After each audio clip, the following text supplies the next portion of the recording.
Amado pastor, amados compañeros, buenos días, ¿cómo están? El día de hoy vamos a introducir un tema que se llama los Salmos. Y para eso, en orden de exposición, estamos John Orduz, Rosalba Guerrero y Diana Carrillo. Entremos en materia. En el capítulo 4 podemos ver qué son los Salmos. Y los Salmos nos dicen que son himnos de alabanza, pero asimismo son canciones de boda, marchas de aire marcial, de batallas, cantos de peregrinación, oraciones penitenciales, y todo esto hace el conjunto realmente de lo que son los poemas que son llevados para la adoración a Dios, desde la época de inicio del pueblo de Israel hasta nuestros días. Miremos el origen de los salmos. ¿De dónde nace la palabra de los salmos? En el hebreo nos dice que Sefer Tehilim significa himno o alabanza. De allí aparece la palabra. Pero ¿qué realmente son los salmos? Los salmos son cantos individuales de personas que se encontraban en diferentes circunstancias. Y estos cantos individuales llevan a que se conviertan en cantos colectivos. Asimismo, allí se denotan el autor, sus temores, la fe, las dudas o la misma esperanza. La génesis de esta obra viene a ser de varias personas como sacerdotes, profetas, inclusive reyes, como lo fue David. La expresión individual de cada uno de ellos llevó a que esto se convirtiera en liturgia o se convirtiera en poemas al culto para Dios. Vemos posteriormente una estructura para poder entender y comprender lo que es los salmos, el tema de los salmos. Y allí vamos a encontrar varios literales. Inicialmente vamos a encontrar A, los nombres, B, los autores, C, las divisiones, D, las clasificaciones, E, las características, F, la terminología, G, las ideas principales y finalmente el H, las clasificaciones de los salmos mesiánicos. Es así que vamos a dar paso al literal A. Venimos estudiando la estructura de los salmos y lo vamos a ver en el literal A, nombres y etimología. Palabras hebreas, tehilim, que quiere decir cantos de alabanza, tefilón y tefilán, que quieren decir oraciones. También encontramos en griego las palabras salmoi y salterión, que quiere decir en lo nuestro salmos y salterio. Y su definición completa en hebreo, mismar, poemas para ser cantados y acompañados con un instrumento de cuerdas. La palabra griega salterio, sinónimo de salmos. Y vamos ahora a ver literal B, autores, 4 numerales. Primero, la palabra, paternidad literaria. Podemos encontrar diversos autores como David con 73 salmos, Asaf y los hijos de Coré, cada uno con 11 salmos, Salomón con 2 salmos, Emán, Etán y Moisés con 1 salmo. También encontramos salmos huérfanos o anónimos, 49 salmos. Además, la colección de salmos aleluyáticos, alabado sea Jehová, tienen la palabra aleluya en la primera o en la última frase del poema. Y por último, vemos los salmos de peregrinación, que el pueblo de Israel los cantaban cuando subían a Jerusalén a festejar o a celebrar sus grandes fiestas. Segundo, la evidencia de la autoría de David. Y lo vamos a ver en 6 literales. A. Se describe como el dulce cantor de Israel, en 2 de Samuel 23, 1. B. David tenía un espíritu profundamente poético y de temperamento generoso. C. David gozaba de una buena reputación como un hábil músico en la corte del rey Saúl. D. En la época de David sería un periodo ideal para la creatividad artística. E.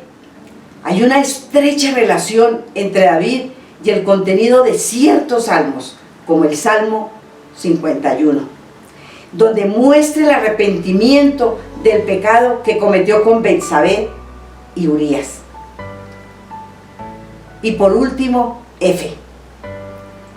Los escritores del Nuevo Testamento autentican la paternidad literal davídica.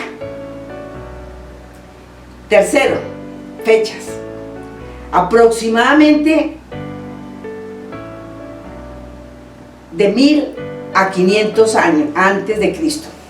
La edad clásica de la salmografía es el periodo de la monarquía, la cual estuvieron agrupados en distintas colecciones independientes y en distintas épocas, como por ejemplo el uso particular y progresivo del nombre de la deidad.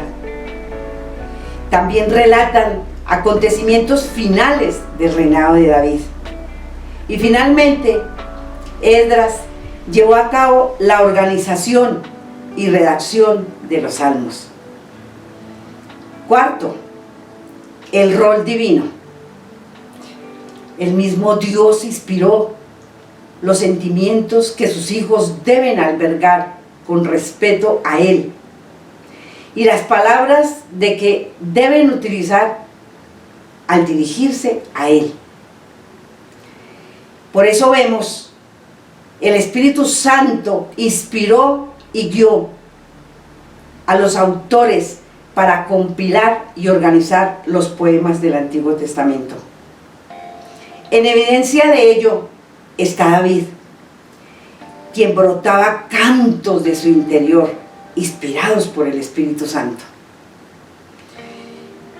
Y tenemos el literal C, la división de los salmos. Son 5 libros. El primero describe a la humanidad como criaturas bendecidas, pecadoras y redimidas por Dios. Y lo vemos en el Salmo 1 al 41.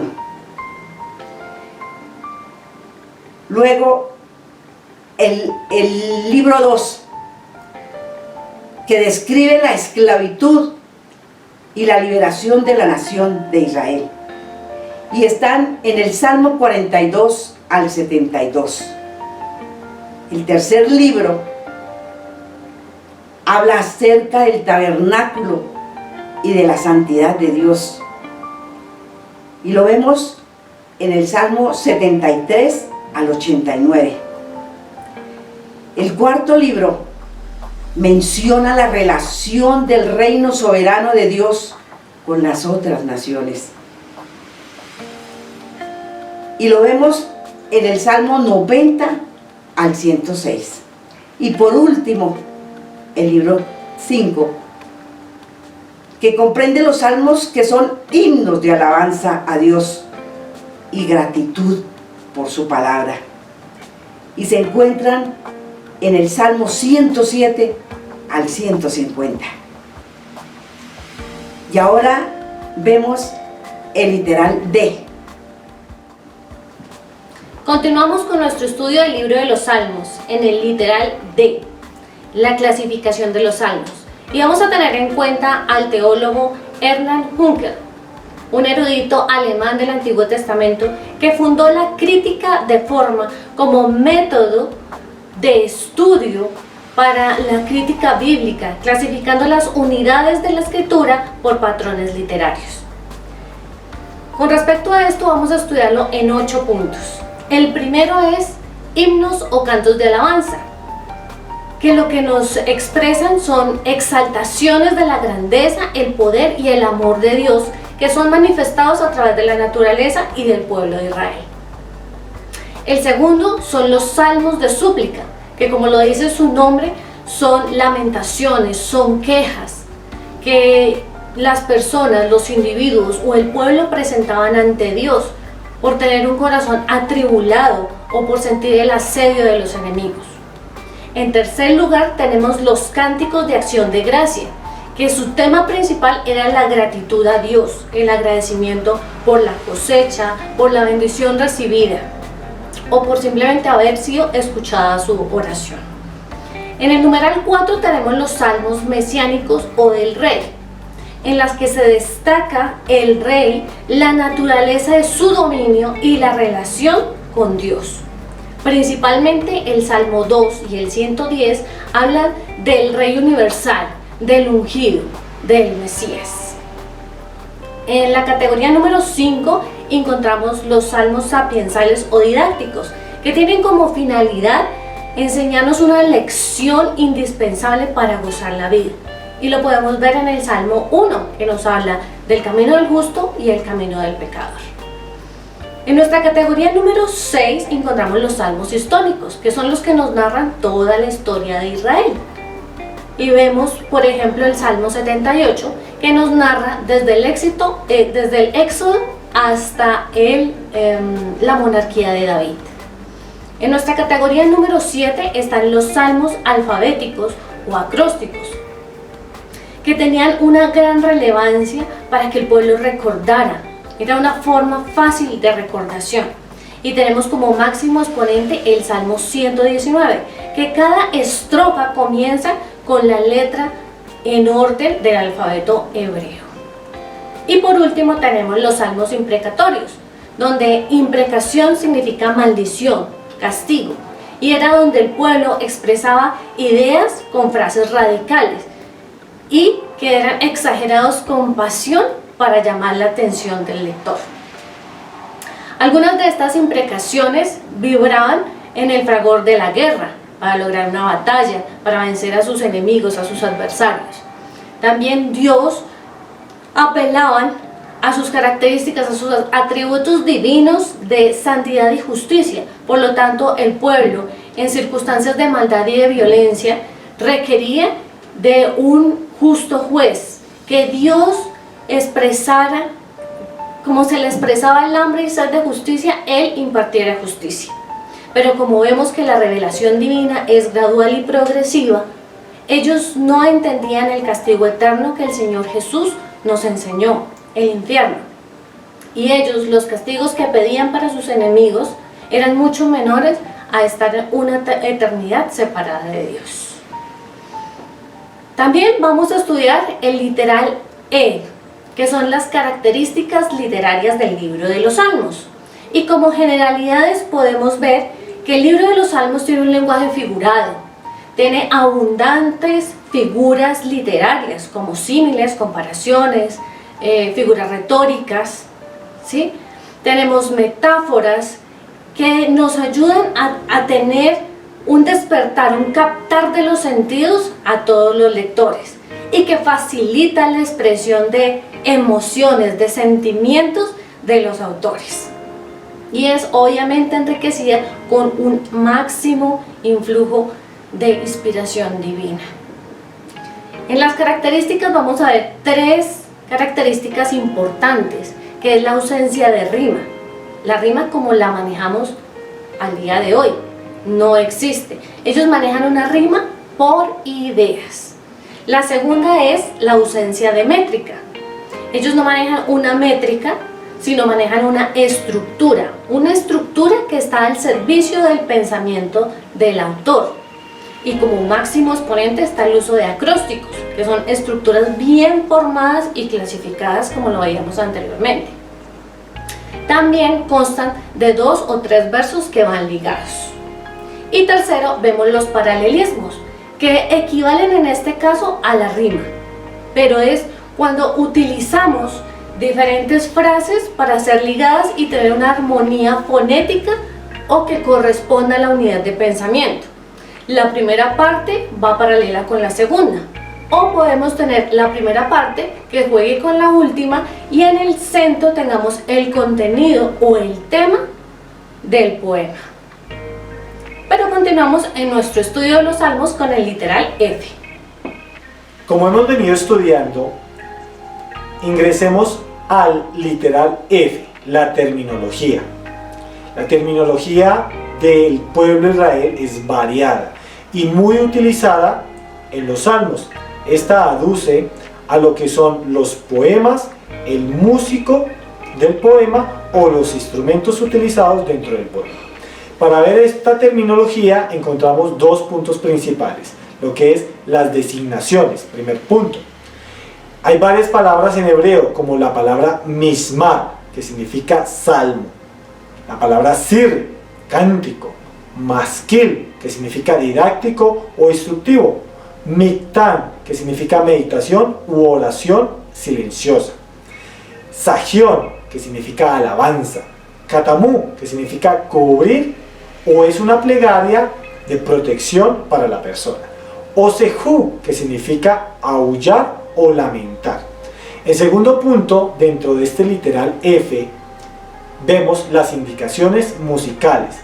La palabra selah significa alzar o elevar, y hagión, que significa meditación en tono suave. Seminit significa la octava. Alamot, las notas altas o las notas altas de las doncellas. Y también encontramos melodías, como lo es Ajelet Sahar, sierva de la aurora, o Mahalat, no destruyas. Todas estas palabras componían la terminología escrita o hablada en los salmos. Asimismo, entremos en el literal F, las ideas principales. Las ideas principales dentro de los salmos no los podemos entender como temas teológicos o sermones doctrinales. No, hay varios temas que sí se repiten y dentro de estos temas podemos encontrar 10. El primero, Dios es el creador del universo y de todo lo que existe. 2. Dios es el Señor de la historia, desde la creación del hombre hasta el día de hoy y la eternidad. 3. La elección y la alianza que hace con el pueblo de Israel. 4. Sión, o como nosotros lo conocemos, el pueblo de Israel. Dios separa un pueblo especial para que sea su pueblo. 5. La vida de ultratumba, la vida después de la muerte. 6. El hombre como la creación especial de Dios, a imagen y semejanza de Dios. 7. El culto mismo a Dios. 8. La teodicea, todo lo que ellos desarrollaban sobre Dios, todo lo que vivían sobre Dios. 9. La vida futura, una vida esperanzada en un libertador y en un Mesías. Y 10. Concluía en la perspectiva mesiánica de un Salvador, un libertador. Asimismo, con esto podemos finalizar con el literal H. Allí podemos encontrar la clasificación de los salmos mesiánicos. ¿Pero qué entendemos por mesiánicos? Mesías significa ungido y también se refería a lo que eran los sacerdotes, los profetas y los reyes, pero sobre todo a nuestro gran libertador, a ese rey que traerá paz, justicia y gloria. Podemos encontrar dentro de este literal H 3 puntos principales: el contexto mesiánico, la forma literaria y el contenido. Estos 3 puntos clasifican los salmos mesiánicos. Dentro del contexto mesiánico, muchos de los salmos se utilizaban como referencia contextual en el momento en que se estaba viviendo, como lo que sucede en Hechos 17:31.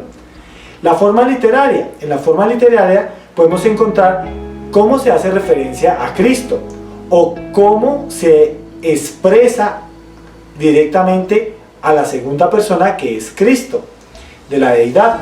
Y finalmente el Mesías mismo, habla en el Salmo 22 de Dios, porque me has abandonado.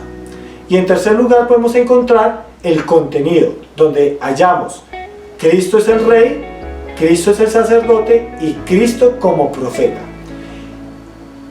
Toda esta clasificación nos lleva a entender que los salmos fueron desarrollados por individuos en un momento específico, y asimismo fueron llevados a un tema colectivo.